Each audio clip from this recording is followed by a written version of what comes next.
Hi guys, welcome to the channel. In today's video, I am going to show you how you can log out of X account.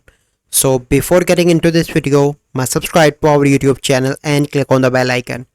So the first step you simply need to do is to open X app. So once you open X app, you simply need to click on your profile picture on the top left and scroll down and click on settings and support. Then you simply need to click on settings and privacy.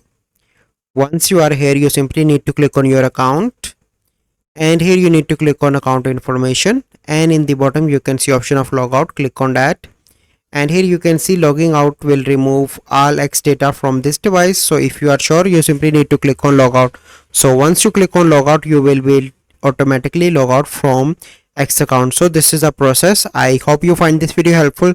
If you find this video helpful, must like this video, subscribe to our YouTube channel for future videos. We'll see you in the next video. Thank you. Have a good day.